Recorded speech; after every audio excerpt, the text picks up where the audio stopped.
जब आरक्षण आंदोलन की लड़ाई चल रही थी, मैं उस समय यूनिवर्सिटी का प्रेसिडेंट था, मैं घूमता था पूरे राजस्थान के अंदर। और उसके बाद जाट महासभा ने मिलकर मेरा ही लोकसभा का टिकट कटाया, फिर विधानसभा का कटाया, विधानसभा में जीत जाता, धर्मेंद्र हेमा मालिनी आ गया। अब आप सुनना, मैं किन किन से लड़ा, सुनते रहो। पड़ोसी से नहीं लड़ सकते, किसी बिजली के कर्मचारी से नहीं लड़ सकता लोग। धर्मेंद्र हेमा मालिनी आए, धर्मेंद्र बोला टंकी से कूद जाऊंगा, हार गए 2500 से। बड़े बड़े समाज के डॉन राजस्थान में जो धरती को तोलते थे, सब मेरे खिलाफ हो गए, मेरे परिवार को बर्बाद करने के लिए। लेकिन मैं हिला नहीं, झुका नहीं, संघर्ष करता रहा। मेरी माँ ने वो तकलीफें देखी, वो दौर देखा है। भगवान ने मुझे सिर्फ इसलिए जिंदा रख रखा है, भगवान ने मुझे सिर्फ इसलिए आशीर्वाद दिया है कि हनुमान तुम आगे बढ़ो। इस कौम के और इस प्रदेश के, देश के प्रत्येक जाति, प्रत्येक समाज को तुम्हारे जैसे नौजवान की आवश्यकता है जो 100% ईमानदार हो। मैं चाहूं तो इतना पैसा कमा लूं, मैं चाहूं तो इतनी ऐसा आराम करूं, हेलीकॉप्टर घर पे खड़े मिले। मैं अगर ये काम करने लग जाऊंगा तो फिर आपकी सेवा कौन करेगा? फिर तो दूसरा काम विदेश में जाके मैं ही कर लूंगा, जो ज्योति मिर्जा करे। मेरे से नहीं होते क्या? ज्योति के पिताजी एमएलए थोड़े थे, मेरे तो पिताजी भी एमएलए थे, तो दादाजी थे।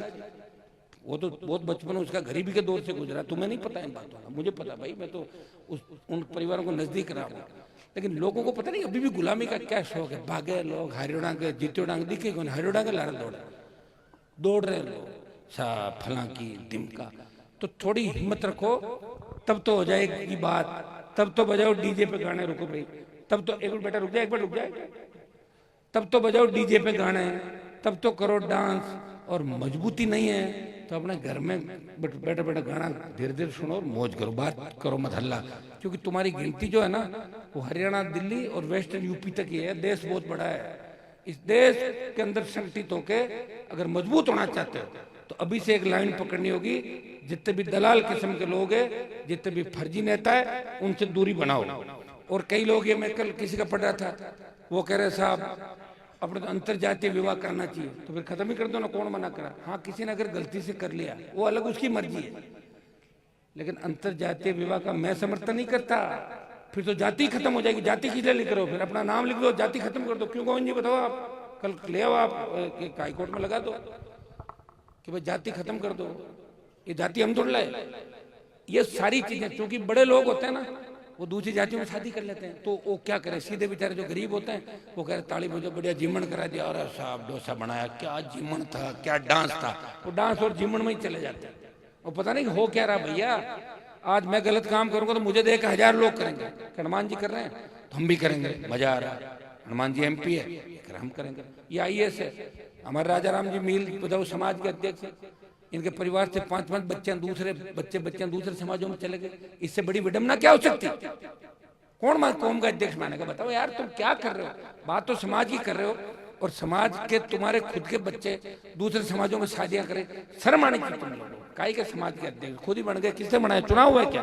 खुद ही बन के बैठ गए। का इलेक्शन में बताओ मुझे? जमाने जब तुम 5वें 6ठे नंबर पर आप, परिवार बुरी तरीके से रोज आ रहा है, एक आध बार कोई लॉटरी खुल गई होगी, हम समाज के अध्यक्ष, हमने ये किया वो किया। शराब बेच के यहाँ पे पहुंचे, सब जानती दुनिया कैसे धंधा क्या करते। साइकिल के ट्यूब में दारू बेचते थे, पूरी दुनिया जानती है। भाइयों, ऐसे लोगों को आइकन मत मानना। एक संदेश दूंगा मैं, ये नशा जो बढ़ रहा है ना, इस नशे से कैसे रोकोगे आप? 2 किलो 5 किलो 15 किलो डोडे के अंदर बच्चा पकड़ा जाता है, वकील साहब बैठे हैं 6 महीने जेल में, 1 साल जेल में। आखिर नई पीढ़ी का क्या होगा भाई? कौन रखवाली करेगा इस देश की? कोई तो करेगा। सोचना, समझना, इसमें तो आप मान लो। हो सकता है कि मेरे अंदर 5% कमी भी हो सकती है, भगवान होता है उसमें कमी नहीं होती, ठीक है। लेकिन जो अच्छाइयाँ हैं वो ग्रहण करो। एक आदमी जो सुबह से लेकर रात को 2 बजे तक अपने लोगों के बीच रहता है, वो कब खाना खाता है कब सोता है उसका पता ही नहीं। और मैंने मेरे साथ देखे कई विधायक MP ऐसे हैं जो रोज 8 बजे पार्टियां करते हैं, विदेश यात्राएं करते हैं, मौज मस्तियां करते हैं, और टिकट लेके जीत के चले जाते हैं। वही वहीं बैठते हैं, हम भी वहीं बैठते हैं, कंगना रनौत भी वहीं बैठती है, मैं भी वहीं बैठता हूँ। सारे बैठ तो रहे, सारे MP के, मोदी जी भी वहीं बैठते हैं। कुछ लोग कई टिकट से जीतते हैं, कई भाग्य से जीतते हैं, कई बिना संघर्ष के जीतते हैं, और कई बेचारे संघर्ष करके जीते। कांग्रेस से अलायंस किया, कांग्रेस ने मेरी पीठ में छुरा घोंपा, बीजेपी ने मुझे वैसे मारा। लेकिन आप लोगों के लिए मैं फिर भी लड़ रहा हूँ। मैं अंतिम लड़ाई फिर आपको कह रहा हूँ कि 28 की लड़ाई अंतिम है। नाराज भी हो जाना, खुद का नुकसान कर लोगे, हमारा कोई नुकसान नहीं होना। हमारा नाम हो गया, 6 बार मैं जीत गया, 1 बार भाई जीत गया, पिताजी रह गए, तो नाम ही होते हैं धरती पे। और क्या, जिनका हिस्ट्री अपन पढ़ रहे हैं उनके नाम ही तो है, और क्या हुआ है? किसने किसको देखा? देखा क्या कि कौन दिल्ली पे आया, किसने राज किया, कौन किया? किसी ने लिख दिए, कागजों में हो गया। तो भाई मेरा तो देखो इतिहास बन गया। और ये इतिहास इस राजस्थान में तो किसी की हिम्मत नहीं कि हनुमान बेनीवाल जितना संघर्ष कर सके। लोग तो थानेदार जब आता तब भाग जाते हैं, और मैं जब जाता हूँ सरकार डर जाती है। तो इससे अंदाज लगा लो कि व्यक्ति हमारी कौम की रखवाली सिर्फ राजस्थान ही नहीं, हरियाणा, यूपी, दिल्ली, जम्मू के अंदर भी आपके नारे लगते हुए मिल जाएंगे, गाने बजते हुए लग जाएंगे, हर शादी ब्याह के अंदर। तो प्रयास किया, तो फिर नागौर से भी मैं यही उम्मीद करूंगा कि मैं नागौर में पैदा हुआ हूं, तो नागौर के लोग ताकतवर बनो, ये मैं चाहता हूं। नहीं तो मैं ही फिर जयपुर से बन जाता 98 में। मैं लिया क्यों आता? आपको जगाने के लिए आया हूं, ये नहीं मैं तो जगता रहूं और आप सो जाओ, आधी नींद में रहो, इससे नहीं चलेगा। आप सबको तय करना है, जो हो गया छोड़ो।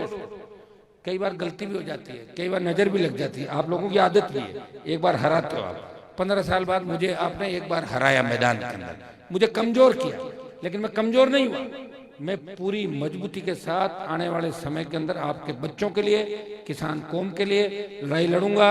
और ईश्वर ने अगर चाह तो किसान कौम का कर्जा भी देश की सरकार से मुकाबला करके माफ कराएंगे। और अग्निवीर जिसमें हमारा प्रतीक जा रहा है लेफ्टिनेंट बन के, अब जो अग्निवीर है इसको हम समाप्त करा के पूर्व की भांति सेना भर्ती रैलियां देश के अंदर चालू हो। मैं नारायण को धन्यवाद दूंगा, और नारायण ने बड़ी लगनता के साथ बेटे को पढ़ाई करवाई। और हमारे परिवार के अंदर, बड़ा परिवार हमारा, लेकिन नौकरियों के अंदर बहुत कम बच्चे हैं। आप मुझे भी देखो, मैं भी चाहता तो कांग्रेस बीजेपी के नेताओं की तरह पेपर आउट करा के नौकरियां लगवा देता। अभी तक 50 परिवार में लगाता कि नहीं लगाता? तो कहाँ लगवा रहा हूँ बताओ? पेपर आउट करा के थोड़ी लगा रहा हूँ, अपनी मेहनत से लग रहे हैं। अगर पेपर आउट करा के लगाता तो 15 अफसर बनवा देता। बन रहे हैं ना, कांग्रेस के नेताओं को रोज नाम आ रहे हैं, बीजेपी के नेताओं के, अशोक जी के खुद के ओएसडी का नाम आ गया, सिपाही का आ गया, बोले साहब ने कहा मेरे बेटे को पेपर दे दो। तो भैया ये जो चल रहा है राजस्थान के अंदर, अगर इसकी चिंता कौन करेगा? इसकी चिंता आप करोगे, इसकी चिंता मैं करूंगा, मेरी चिंता आप करोगे, और राजस्थान की चिंता मैं करूंगा। अगर मेरी चिंता आप नहीं करोगे तो मैं चिंता कैसे कर पाऊंगा? ये तो अच्छा रहा एमपी बन के मैं रह गया, नहीं तो आपके भरोसे तो विधायक तो खाली कर ही दिया आपने। घर बिठा देते आप लोग, दीदी दीदी करते, ऐसे 35-40% तो चले गए थे। याद करो कैसे गए।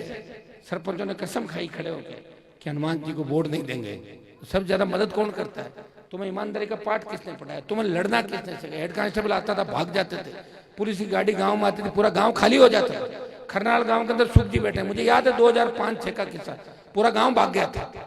जब पुलिस की गाड़ी आई, पूरा गांव सड़क खेतों के अंदर, अरे पकड़ ले पकड़ ले। तुम्हें मजबूती दी है मुझे अगर कमजोर करोगे तो फिर कुछ भी नहीं होगा, और मैं कमजोर होने वाला भी नहीं हूँ। आप मुझे पूरा नहीं समझ पाओगे कभी।